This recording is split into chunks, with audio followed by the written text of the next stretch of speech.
Hello મિત્રો, સ્વાગત છે વરલ રસોઈમાં ફરીથી એક નવી રેસીપી સાથે। તો મિત્રો, આજે આપણે બનાવવાના છીએ ગુજરાતીઓની સ્પેશિયલ મનપસંદ ગુજરાતી ખાટી મીઠી દાળ અને સાથે ચાવલ। તો વિડીયો અંત સુધી જોજો, ગમે તો લાઈક કરજો, ચેનલ ઉપર પહેલી વાર હોય તો ચેનલને સબસ્ક્રાઈબ કરજો। તો હા, ચાલો શરૂ કરીએ રેસીપી।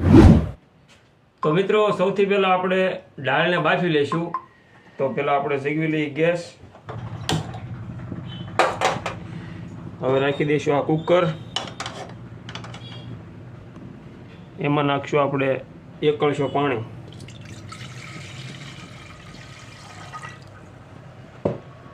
હવે એમાં આપણે નાખી દઈશું આ તુરની દાળ।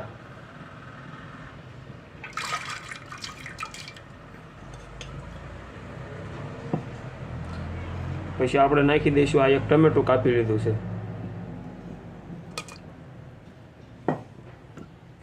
1 ચમચી મીઠું અને 1 ચમચી હળદર। હવે મિક્સ કરીને હલાવીને આપણે થોડુંક નાખી દઈશું આમાં તેલ, જેથી કરીને ઉભરાય નહીં આ તેલ। તો હવે આપણે આ ઢાંકણું બંધ કરીને દાળને બાફી લઈશું। તો મિત્રો, આપણે દાળ બાફવા મૂકી દીધી છે। હવે આપણે બીજા ચૂલા ઉપર આપણે ચોખા બનાવી દઈશું। તો ચોખા બનાવવા માટે આપણે પહેલાં આંધણ મૂકી દઈશું। આ મૂકી તપેલી। હવે આમાં આપણે નાખીશું 2 કળશા પાણી।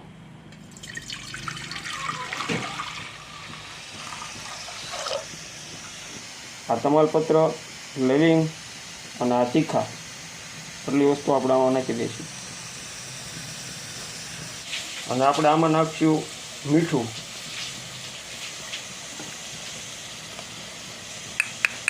તો મિત્રો, આપણું આંધણ આવી ગયું છે ચોખાનું।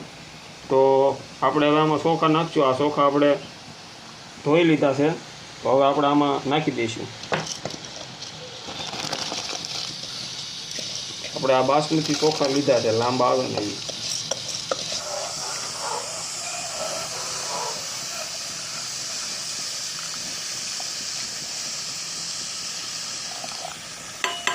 હવે આપણે ઢાંકી દઈશું। પછી 5 મિનિટ પછી ચેક કરીશું। મિત્રો, કુકરમાં 3 સીટી આવી ગઈ છે, દાળ બફાઈ ગઈ છે, એટલે આપણે ગેસ બંધ કરીને કુકર ઉતારી લઈશું અને જોઈ લઈશું।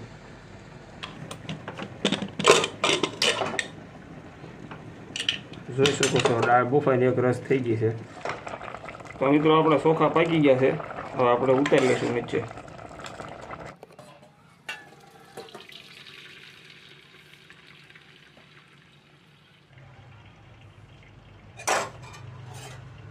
તો મિત્રો, આપણે દાળ પણ બાફી લીધી છે અને ચોખા પણ બનાવી લીધા છે। તો હવે આપણે દાળનો વઘાર કરીશું। તો દાળનો વઘાર કરવા માટે આપણે અહીં લીધા છે લીલા મરચાં કાપી લીધા છે, આ મીઠો લીમડો લીધો છે, આ 1 નાનું ટમેટું કાપી લીધું છે, આ લીધા છે શિંગદાણા, અને આમાં છે આખું જીરું, રાઈ, ધાણા જીરું, હળદર ને મીઠું। તો હવે આપણે દાળનો વઘાર કરીશું। તો પહેલાં ગેસ સગવી લઈ અને આ તપી। તો આપણે પહેલાં નાખીશું તેલ 2 પાવડા। તો મિત્રો, તેલ ગરમ થઈ ગયું છે, એટલે આપણે આમાં 1 નાની ચમચી આખું જીરું નાખીશું અને 1 નાની ચમચી રાઈ નાખીશું।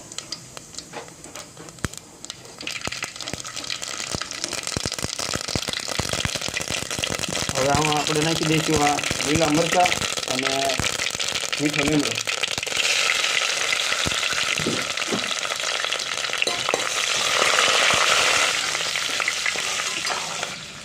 હવે નાખી દઈશું આ ટમેટા।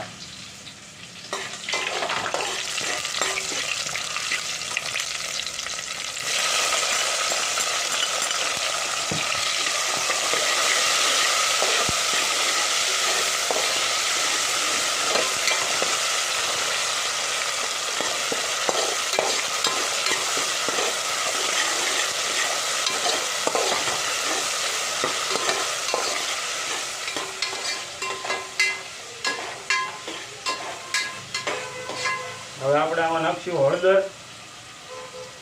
આપણે બાફવામાં હળદર નાખી હતી એટલે આમાં ઓછી નાખશું। અને ધાણા જીરું.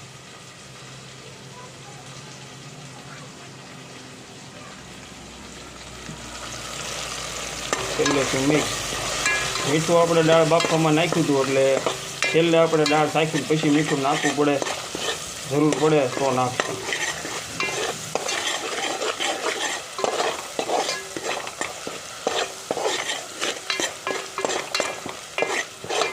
તો આપણો વઘાર પરફેક્ટ થઈ ગયો છે. હવે આપણે આમાં નાખી દઈશું આ બાફેલી દાળ.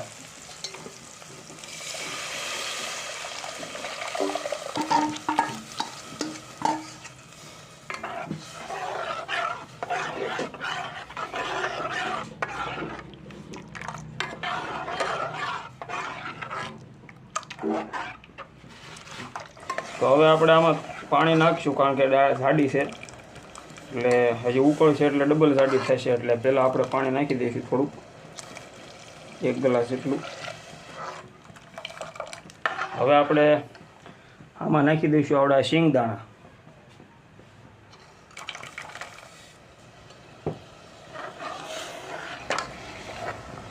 હવે આપણે ઘડીક ઢાંકીને આને પાકવા દઈશું.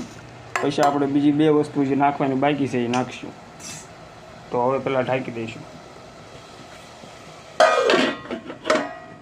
ખોલી લઈ. દાળ ઉકળી ગઈ છે.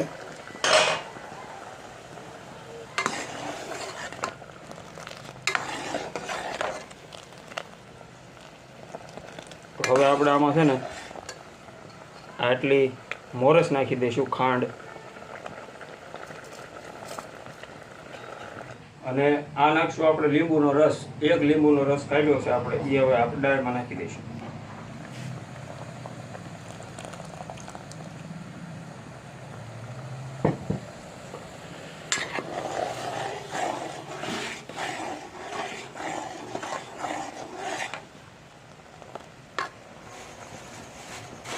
તો મિત્રો આપણી દાળ કમ્પ્લીટ થઈ ગઈ છે, બની ગઈ છે, જોઈ શકો છો તમે, જોરદાર.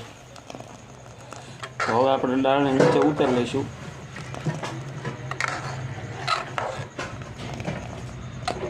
આ ગેસ કીરો બંધ અને દાળને નીચે ઉતારી લઈશું. અને આ બાફેલા બાઉલમાં આપણે દાળ કાઢી લઈશું.